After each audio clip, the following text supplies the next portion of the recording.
By ஓனா தான் big data படிக்க ஆரம்பிச்சேன். எனக்கு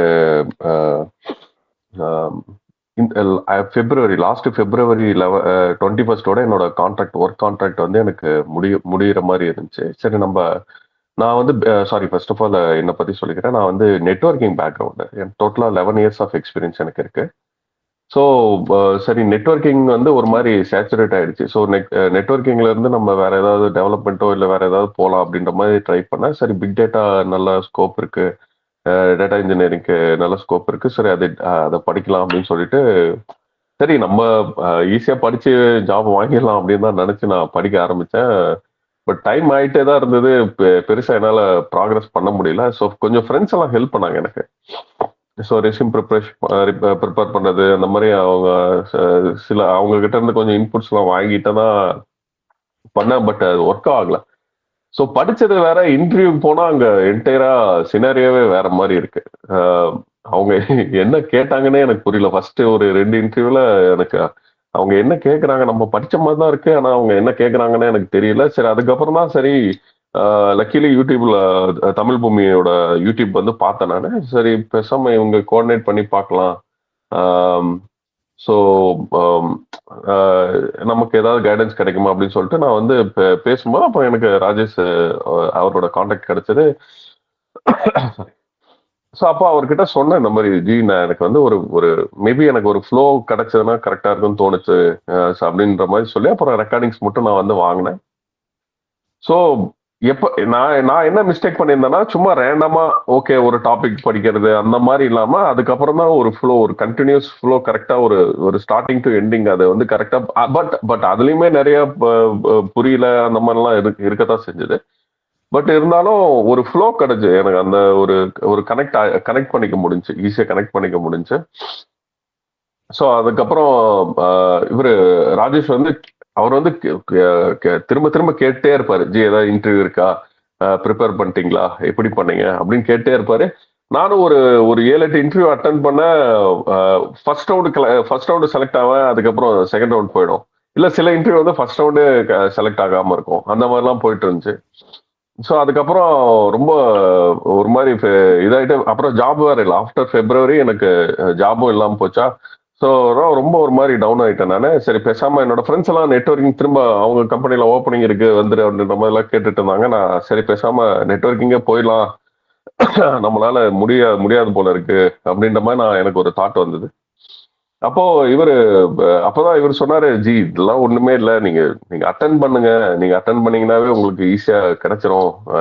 இன்னொரு இன்னொரு ஒரு 4 கம்பெனி மட்டும் அட்டன் பண்ணுங்க, கண்டிப்பா கிடைச்சிரும் அப்படின்ற மாதிரி ரொம்ப ஒரு மோட்டிவேஷன் கொடுத்தாரு. இன்கேஸ் ராஜேஷ் மோட்டிவேஷன் கொடுக்கலன்னா ராஜேஷ் அப்புறம் இவரு பாலா. ஸோ அவங்க பாலாவும் சொன்னாரு, ஜி நீங்க அட்டன் பண்ணிட்டே இருங்க ஜி, கண்டிப்பா. ஏன்னா எல்லாமே தெரிஞ்ச மாதிரி இருக்கும். அங்க இன்டர்வியூ போனா அவங்க வந்து திடீர்னு ஏதோ ஒரு scenario, say for example SQL நல்லா படிச்சுட்டேன் நான்.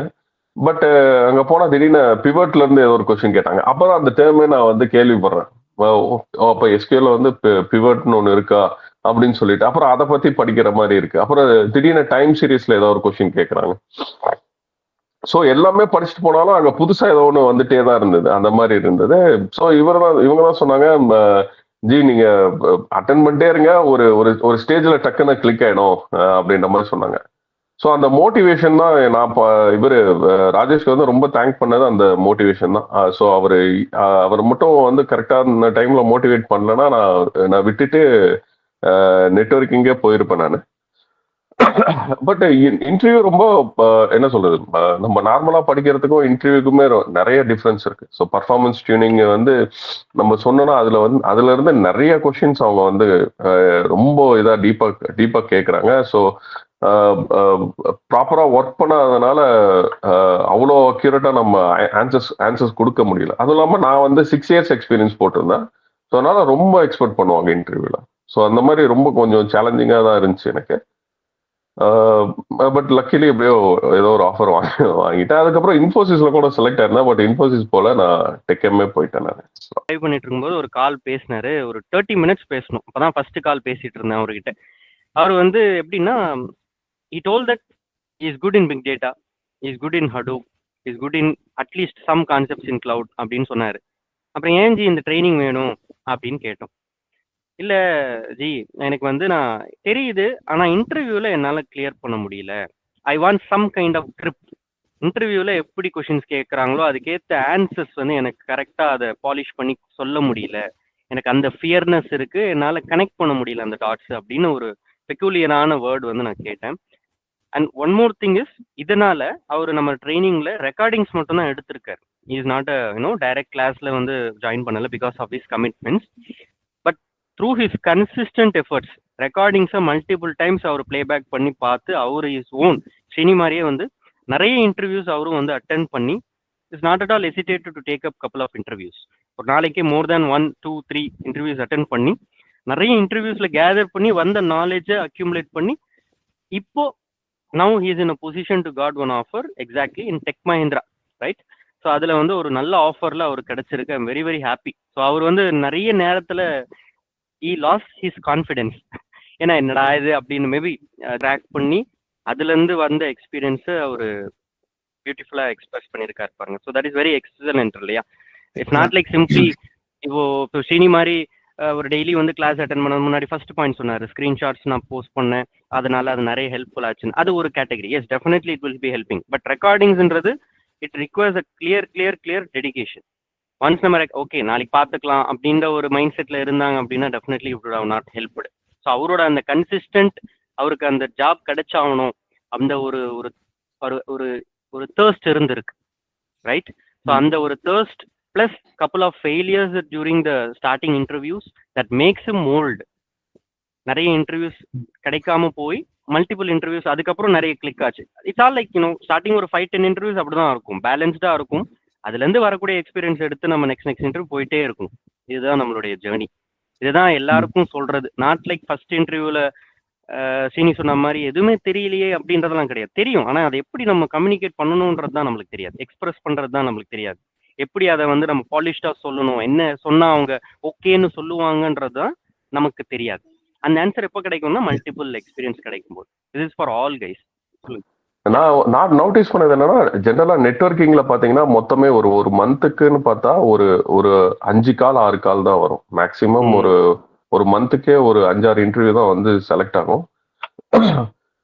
ஐ மீன் ஒரு இன்டர்வியூ ஷெடியூல் ஆகும் நெட்வொர்க்கிங்ல. பட் இது டேட்டா இன்ஜினியரிங்ல ஒரு நாளைக்கே 3 இன்டர்வியூனா கூட அட்டன் பண்ணேன் நான் ஆக்சுவலா. ஸோ என்னன்னா நம்ம வந்து நிறைய அட்டன் பண்ணா ஈஸியா செலக்ட் ஆகலாங்கிறது எனக்கு புரிஞ்சுது லேட்டர். ஐ மீன் நம்ம எவ்வளோ அதிகப்படுத்துறோமோ அவ்வளோக்கு அவ்வளோ நமக்கு ஈஸியா ஆப்பர்ச்சுனிட்டி கிடைக்கும் அப்படிங்கிறது எனக்கு ரொம்ப புரிஞ்சுது. அவ்வளோ ஆப்பர்ச்சுனிட்டி இருக்கு இப்ப பாக்குற போது அவ்வளோ ஆப்பர்ச்சுனிட்டி இருக்கு. அதனால ரொம்ப ஹெசிடேட் பண்ணாம இவரு ஸ்ரீனி சொன்ன மாதிரி ஃபர்ஸ்ட் 2 இன்டர்வியூ அவரு ஐ மீன் ரொம்ப ஹெசிடேட் பண்ணி அதுக்கப்புறம் அட்டன் பண்ணாம அந்த மாதிரி எல்லாம் இருக்கு. அந்த மாதிரி எல்லாம் வந்துச்சு ஆக்சுவலா. இன்டர்வியூ ஷெடியூல் ஆனாவே ஒரு மாதிரி பயமாயிடும், என்ன கேட்க போறாங்களோ தெரியாது அப்படின்னு சொல்லிட்டு அந்த மாதிரிலாம் இருக்கும். நான் ஐ மீன் இது விர்ச்சுவல் இன்டர்வியூங்கிறதுனால பேப்பர்ல சைட்ல பக்கத்துல எழுதிலாம் வச்சிருந்தேன், சில பாயிண்ட்ஸ் எல்லாம் எழுதிலாம் வச்சு. பட் அந்த இன்டர்வியூ டைம்ல அது அவ்வளோ ஒர்க் அவுட்டும் ஆகாது ஆக்சுவலா. ஸோ நம்ம எவ்வளோ ப்ராக்டிஸ் பண்றோமோ சினாரியோஸ், நான் தினமும் ஒரு 2ல இருந்து ஒரு 3 சினாரியாவது மினிமம் வந்து ப்ராக்டிஸ் பண்ணிட்டே இருப்பேன் நான். ஸோ அந்த மாதிரி நம்ம சைடும் நம்ம எஃபர்ட் போட்டே இருக்கணும். அப்புறம் மெயின் நம்ம இன்டர்வியூ வந்து அட்டன் பண்ணிட்டே இருக்கணும். ஏன்னா அவ்வளோ இன்டர்வியூ இருக்கு.